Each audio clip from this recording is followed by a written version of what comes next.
ఢిల్లీలో సోనియా గాంధీని ఇటు కేసీఆర్ అలాగే అటు జగన్మోహన్ రెడ్డి మాయ మాటలు చెప్పి ఆవిడ్ని మోసం చేశారు, ఆవిడ ద్వారా మేలు పొందారు, అయినా సరే ఆవిడకి హ్యాండ్ ఇచ్చారు అంటూ రకరకాలుగా ఇప్పుడు కొన్ని వార్తలు వస్తున్నటువంటి నేపథ్యంలో అసలు జగన్మోహన్ రెడ్డి కేసీఆర్ సోనియా గాంధీ నుంచి పొందినటువంటి ఆ మెయిల్ ఏంటి, ఆ మెయిల్ పొందినప్పటికీ వారు సోనియా గాంధీని ఎందుకు మస్కా కొట్టించారు అనే అంశానికి సంబంధించి మనతో మాట్లాడేందుకు ప్రముఖ రాజకీయ విశ్లేషకులు, ప్రముఖ సీనియర్ జర్నలిస్ట్ సిఎస్ రావు గారు మనతో ఉన్నారు. ఆయనతో మాట్లాడు.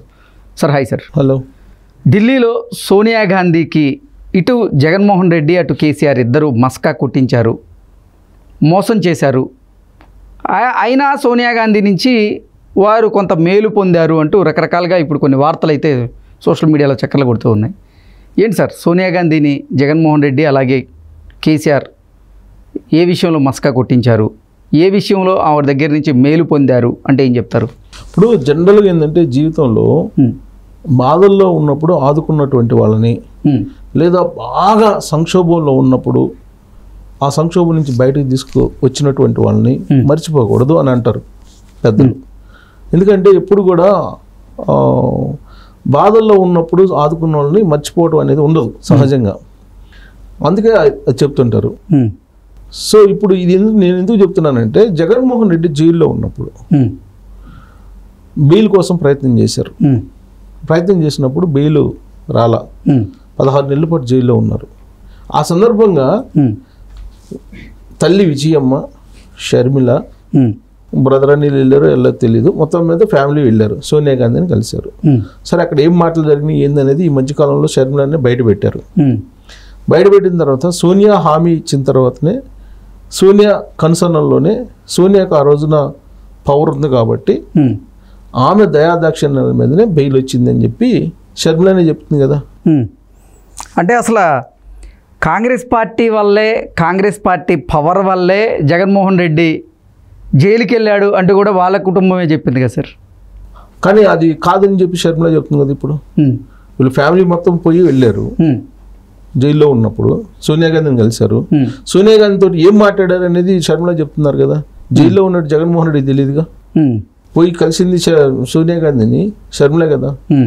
షర్మిల ఏం చెప్తున్నారు, ఆ రోజు ఆమె దయాదాక్షిణ్యాలతోటి బెయిల్ వచ్చిందని చెప్తున్నారు కదా. ఆ తర్వాత కాంగ్రెస్ పార్టీతో కలిసి పనిచేయడానికి సిద్ధం పడతాం, మేము కాంగ్రెస్ పార్టీలోనే ఉంటాము, కాంగ్రెస్ పార్టీతో కలిసి రాజకీయాలు చేస్తామని చెప్పి హామీ ఇచ్చిన తర్వాతనే నాకు బెయిల్ వచ్చిందని చెప్పి కూడా చెప్తున్నారు కదా. ఆ తర్వాత ఏమైంది, బెయిల్ వచ్చింది. బెయిల్ వచ్చిన తర్వాత ఈయన ఏం చేశాడు, సొంత పార్టీ తోటి రాజకీయాన్ని నడిపి కాంగ్రెస్ పార్టీని భూస్థాపితం చేశారు కదా. దీన్ని ఏమంటారనేది షర్మిల ప్రశ్నిస్తున్నారు కదా ఇప్పుడు. ప్లస్ అసలు కేసు అనేది, ఆ కేసు పెట్టించింది కాంగ్రెస్ పార్టీ కాదు, రాజశేఖర రెడ్డి మీద పెట్టలేదు అని చెప్పి చెబుతుంది కదా షర్మిల. అది కేవలం జగన్మోహన్ రెడ్డి రాజశేఖర రెడ్డి పేరు మెన్షన్ చేయించాడు ఛార్జ్ షీట్లో అని చెప్పి చెప్తున్నారు కదా, డైరెక్ట్గా చెప్తున్నారు కదా. కాదని చెప్పని సవాల్ చెప్తుంది కదా షర్మిల. కాదని చెప్పండి అని చెప్పి చెబుతుంది కదా వాళ్ళ అడ్వకేటు. అందుకే ఆయనకి అధికారంలో రాగానే వారం రోజులకి ఆయన పిలిచి అడిషనల్ అడ్వకేట్ జనరల్ ఇచ్చారు సుధాకర్ రెడ్డికి అని చెప్తుంది కదా పొన్నవాళ్ళకి. ఆవిడే సవాల్ చేశారు కదా. సవాల్ చేసిన తర్వాత ఒకరోజు మీడియా ముందుకు వచ్చాడు. తర్వాత అంటే గతంలో కూడా షర్మిల గారే చెప్పారు కదా, ఏమని, మా కుటుంబాన్ని కాంగ్రెస్ పార్టీ ఉద్దేశపూర్వకంగా ఇబ్బందికి పెడుతుందని ప్రెస్ మీట్ పెట్టి మరీ చెప్పారు కదా జగన్మోహన్ రెడ్డి అరెస్ట్ అయినప్పుడు. చెప్పాను, కానీ సోనియా గాంధీ దగ్గరికి వెళ్ళిన తర్వాత అసలు ఏం జరిగింది అనేది చెప్పింది ఆవిడ అని చెప్తున్నారుగా. అంటే రాజకీయంగా లబ్ధి కోసమే ఇప్పుడు షర్మిల మాట మారుస్తున్నారు అంటూ ఇటు వైఎస్ఆర్సీపీ నాయకులు కూడా ఆవిడ మీద దుమ్మెత్తి పోసేటువంటి ప్రయత్నం చేస్తూ ఉన్నారు. అంటే గతంలో షర్మిల ఒకలా చెప్పింది, ఇప్పుడు కాంగ్రెస్ పార్టీలో జాయిన్ అయిన తర్వాత మరోలా చెప్తుంది. ఇదంతా రాజకీయ లబ్ధి కోసమే చేస్తుందంటూ ఇప్పుడు వైఎస్ఆర్సీపీకి సంబంధించినటువంటి నాయకులు చెప్తుంది కదా. నాకు అప్పట్లో తెలీదు, ఈ పొన్నవోలు సుధాకర్ రెడ్డి అని అతని చేత కోర్టులో సిబిఐ కోర్టు దగ్గర నుంచి సుప్రీంకోర్టు దాకా పిటిషన్ వేసింది జగన్మోహన్ రెడ్డి అనే విషయం నాకు మొన్ననే తెలిసిందని చెప్పింది కదా ఆవిడ. అంతకుముందు నాకు తెలీదు, నేను కూడా అనుకున్నాను సోనియా గాంధీ కళకు ముందు, ఇప్పుడు కలిసిన తర్వాత క్లారిటీ వచ్చింది. సోనియా గాంధీ కాదు చేర్చింది, కానీ రాజశేఖర రెడ్డిని ఛార్జ్ షీట్లో చేర్చింది జగన్మోహన్ రెడ్డి, నాకు మొన్ననే తెలిసింది ఇది అని చెప్పి చెప్తుంది కదా ఆవిడ. అప్పుడు తెలియదు నాకు, నేను తెలియనందువల్ల నేను ఆ విధంగా అన్నాను. అసలు విషయం ఇప్పుడు తెలిసింది. పొన్నవోలు సుధాకర్ రెడ్డికి వారం తిరగకుండానే ముఖ్యమంత్రి అయిన తర్వాత అడిషనల్ అడ్వకేట్ జనరల్ ఇచ్చారు. ఆ తర్వాత నాకు తెలిసింది ఇవన్నీ కూడా వ్యవహారం చూస్తే అసలు దుర్మార్గుడు అయితే, దుర్మార్గుడు అనే పదం కూడా ఉపయోగించింది కదా. దుర్మార్గుడు అనే అతను జగన్మోహన్ రెడ్డి అని చెప్పింది కదా. సో ఆ రోజు ఏం జరిగింది, వీళ్ళందరూ ఫ్యామిలీ వెళ్ళి కలిసినప్పుడు బెయిల్ సహాయం చేయడంతో పాటు బెయిల్ కోసం కాంగ్రెస్ పార్టీతో కలిసి ఉంటామని చెప్పారు. కాంగ్రెస్ పార్టీలో విలీనం చేస్తాము అని చెప్పారు. అంటే వాళ్ళ ఫ్యామిలీ కాంగ్రెస్ పార్టీలో ఉంటూ కాంగ్రెస్ పార్టీలో విలీనం చేస్తాం వైఎస్ఆర్ కాంగ్రెస్ పార్టీ అని చెప్పారు కదా. సో ఆ చెప్పారనేది శర్మ చెప్తున్నారు. సో ఆ తర్వాత కాంగ్రెస్ పార్టీని భూస్థాపితం చేశారు ఆయన.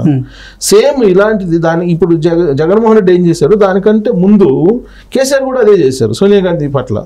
సోనియా గాంధీని కలిశారు ఫ్యామిలీ అంతా పోయి, కేసీఆర్ ఫ్యామిలీ పోయి కలిసి ఏం చెప్పారు, కాంగ్రెస్ పార్టీలో విలీనం చేస్తాం టీఆర్ఎస్ పార్టీని అని చెప్పారు. ఆ విషయం తెలంగాణ ఇవ్వకముందే హామీ ఇచ్చాడు కేసీఆర్ అనేది విహెచ్ లాంటి వాళ్ళు చెబుతున్నారు కదా. ఇవాళ కూడా ఉన్నారు కదా కాంగ్రెస్ పార్టీ లీడర్లు, వాళ్ళ బీఆర్ఎస్ పార్టీలో ఉన్నారు. కేశవరావు ఈ మధ్య మారినట్టున్నాడు, కేశవరావు కూడా చెబుతున్నారుగా. కేసీఆర్ టీఆర్ఎస్ పార్టీని కాంగ్రెస్ పార్టీలో విలీనం చేస్తామంటేనే తెలంగాణ ఇవ్వడానికి కాంగ్రెస్ పార్టీ సిద్ధమైందని చెప్పారు కదా. ఉద్యమ పార్టీ, అది రాజకీయ పార్టీ కాదు టీఆర్ఎస్ పార్టీ అనేది కూడా చెప్పాడు కదా కేసీఆర్ అంతకుముందు. 2014 తర్వాత కదా నాది పక్తు రాజకీయ పార్టీ అని ఉంది, పక్తు రాజకీయ పార్టీ అది అనేది 2014 తర్వాత. అంతకుముందు ఆయన ఉద్యమ పార్టీ అన్నారు. దాన్ని కాంగ్రెస్ పార్టీలో విలీనం చేస్తామని చెప్పి అక్కడ ప్రామిస్ చేసి ఇచ్చారు. ప్రామిస్ చేసి ఇచ్చిన తర్వాతనే తెలంగాణ ఇచ్చారనేది ఒకటి. ఈ మధ్యకాలంలో ఇంకొక వివాదాస్పదమైనటువంటి కామెంట్ చేశారు ఆయన. మరి ఆయనకి ఎందుకు చేశారో తెలియదు, ఏ సందర్భంలో చేశారో, ఏదో ఒక రీజన్ అయితే ఉంటుంది ఆయన చేసిన దాంట్లో.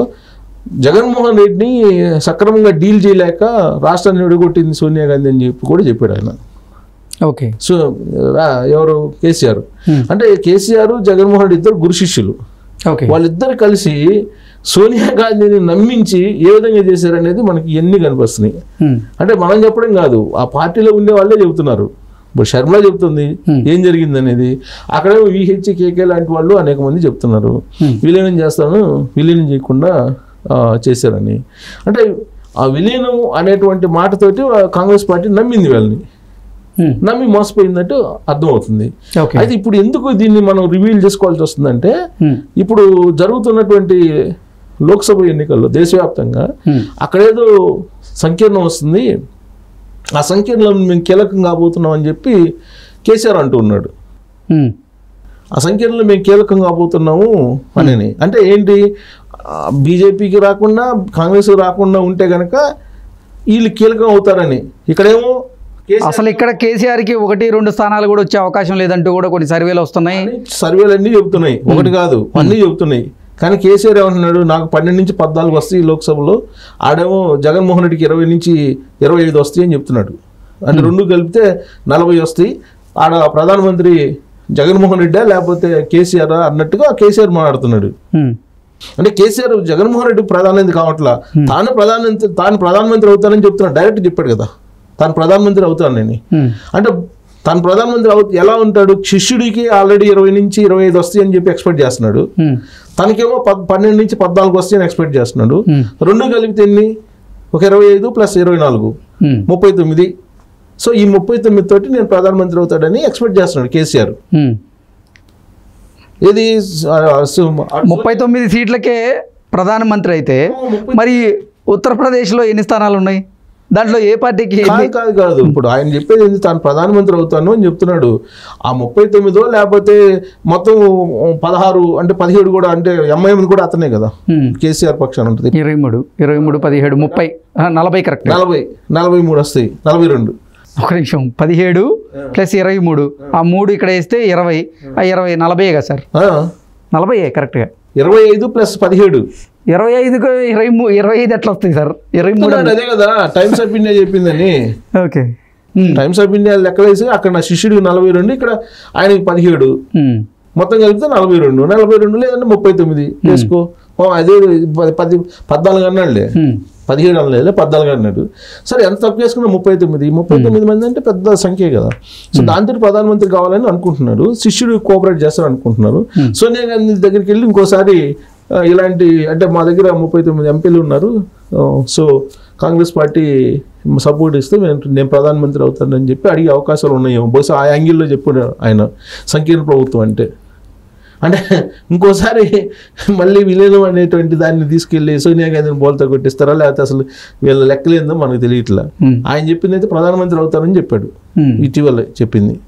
నాకు తెలిసి ఆయన ప్రధానమంత్రి కావాలంటే బహుశా శిష్యుడు ఈయన కలుపుకుంటే అక్కడ 25 వస్తే ఇక్కడ 14, 39 అట్లా లెక్కేసుకుంటే బహుశా అది వర్కౌట్ అయిద్దాము.